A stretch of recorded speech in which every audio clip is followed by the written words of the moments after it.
All right, we're gonna go over our pre-practice circuit. The most important thing you need to understand is your mentality, right? How you do anything is how you do everything. Everything you do as a hooper, once you lace them up and get out here, is training. Think about the amount of time you're gonna be spending warming up in one season alone. You're probably gonna look at over 60 hours of training. If you're doing this versus this, that adds up, you're losing money, you're wasting your time, and your focus are your most valuable assets. So get your mind right when you step on here. It's like you're playing for a championship. I got a few goals for my dynamic. I want to get the blood flowing to the body. I want to get the core and glutes activated. I want to get my mind right. And I want to work in some capacity for training in the season. Most strength coaches know during the season, you might lose some gym time because you're playing a lot of games. If you can work capacity work in your warm-up, you'll be a lot better for it. Secret to being clutch, never turn it off. First thing we're gonna do, I'm stepping on, I'm going skips, heel to butt, I'm getting my hamstring right. When I skip, it's a new school skip. I'm not doing butt kick like this, that's wasted motion. Knee up, toe up right here, and I'm getting my shoulders right.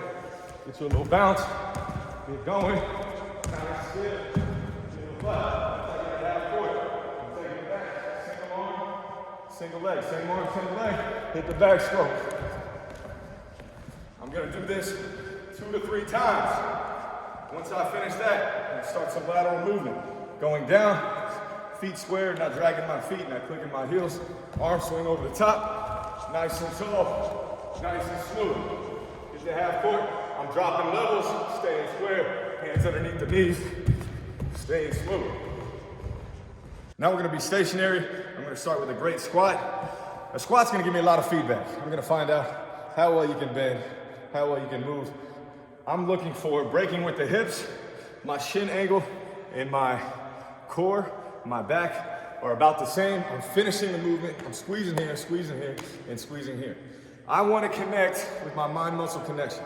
I want to get everything right, create some tension in my body, and finish this movement to get my body ready to go to war. Next, I'm going to go forward, backward lunge. I'm lunging forward, balance, take it back, balance.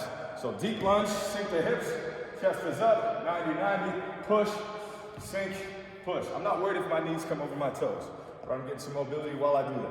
All right, lunge forward, balance, back, balance, 5 each way. I'm going side lunge with the side lunge. I'm just making a V. I'm sitting it back, chest is up, trail leg straight, both feet facing forward. I'm crossing behind, getting a great stretch. Hips are still square. Sit it back, cross behind. I'm gonna repeat on the other side. Sit it back, cross behind. Next, I'm going elbow to instep, big lunge. Both hands go inside. I'm gonna turn that inside hand up, look at that hand, push off the front leg, repeat. Big step, both hands inside, look at the inside hand, push off, repeat. Once I've done 5 on each side, we're gonna make it a little more dynamic. Starting with a knee hug, grabbing on that shin, pulling high. Take a couple steps, grab low, pull high. When I'm doing this, I'm fully extending on my toe. Taking it back, I'm doing shin cradle. I'm not yanking on the ankle. Support the knee and heel. Couple steps, support, fully extend. Grab it, make it count.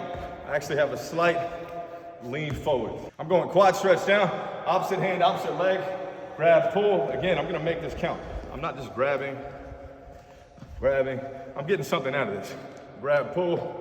Good stretch, grab, pull, good stretch, opposite arm, opposite leg. I'm gonna sit my heel down, my toe up. I'm gonna sit my hip back, keep my legs straight. I'm gonna get some of this hardwood. Take 3 steps. 1, 2, smooth 3. 1, 2, smooth 3. 1, 2. Going Euros down. This is a 3-step with stability. So I'm starting here. 1, 2, 3, stick. Slight bend of the knee, big reach forward. 1, 2, 3, stick, ankle, knee, hip stacked, big reach forward. If I lose balance, tap, get back in it, repeat. 1, 2, 3, big stick, reach. Coming back, my chest is forward, my knees are going to the side. So my hips are doing the work here.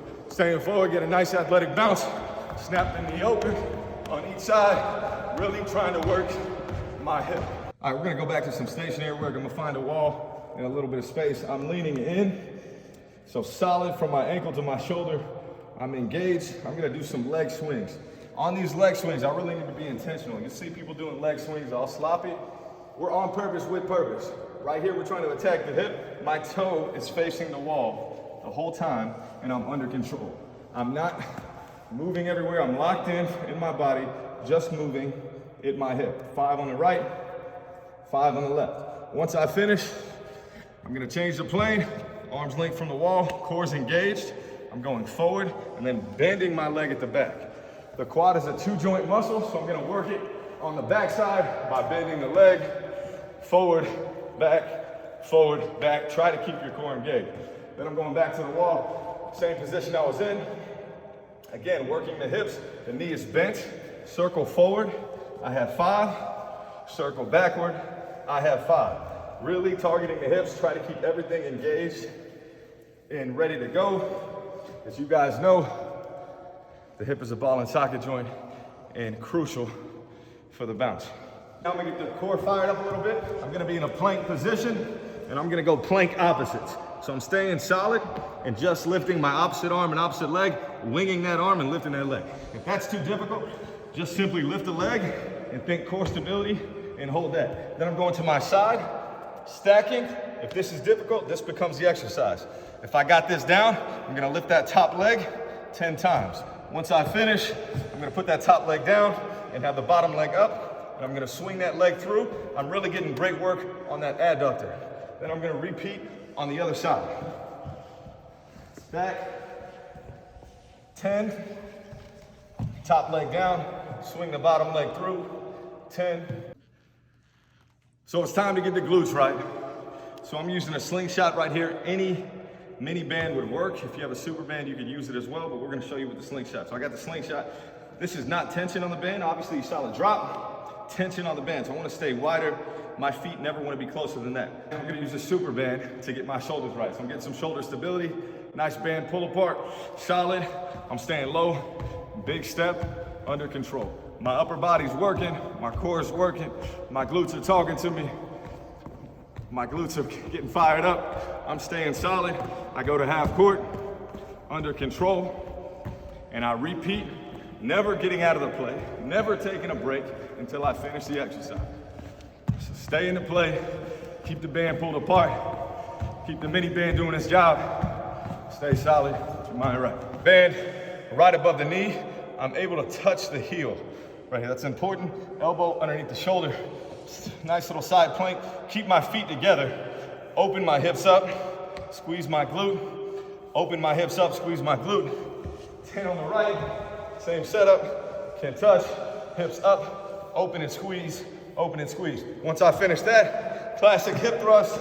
Can touch both feet. Solid base. Up. Squeeze the glute. Knees go out. If you don't have a mini band and you have a super band, we can use that. I'm gonna stand on both. I'm gonna make sure it's even. My feet are spread out, shoulders down and back. I'm doing a classic deadlift. Again, taking advantage of that mind-muscle connection, staying solid through the body, squeezing and finishing at the top. When I'm done, I'm gonna do a few RDLs, slight bend in the knee, sit my hips back, keep my back flat, and finish the movement. Looks very similar to an untrained eye, but this is more hamstrings and hips. I got 10 and 10. Once I'm done, I'm going monster walks, standing on the band, crossing the band up, staying solid up top, big step to the side. Again, keeping tension on that band, 20 each way. We finished our dynamic, we finished our activation. We're gonna get a little work capacity in. Got a nice med ball right here. I'm going arms length. Anything explosive involves hip extension, so that's what I'm gonna do. I'm loading my hip up. I got the ball outside my hip, and I'm using the edges of my feet. Inside edge, outside edge. Extend the hip, extend the hip, extend the hip. Repeat on the other side. Load, extend, load, extend, load, extend. Changing the plane, I'm gonna go forward now. Sink, drop levels, shake the hip. Same principle. Load, explode, load, explode, load, explode. Repeat on the other side. 1. We're gonna go over a partner circuit. If you got a partner, you're gonna be passing the ball to him. If you don't, use an Old Faithful, the wall, athletic base. I'm holding the ball similar to triple threat position. If somebody slapped the ball, it should not be able to go out of my hand. I'm going hip to hip, press, hip to hip, press, hip to hip, press. I got 10 there. Then I'm sitting my hips back, back is flat, going to the ground. Got 10 into the ground. I'm lunging in this position, solid, just like the warm-up, throwing to my partner or the wall here and catch it. My lower half is stable, my upper half is rotating. Switch legs, stay low, repeat. Then I'm going RDL to overhead press. The key to this is, again, hip extension. Standing solid, slight bend in the knee. I'm going down, my back is flat, my hip is loaded, up quick, finish, up top, finish fast. Bicep over the ear, single leg stability. So I load slow, 1, 2, 3, extend, up quick. Anything explosive involves hip extension.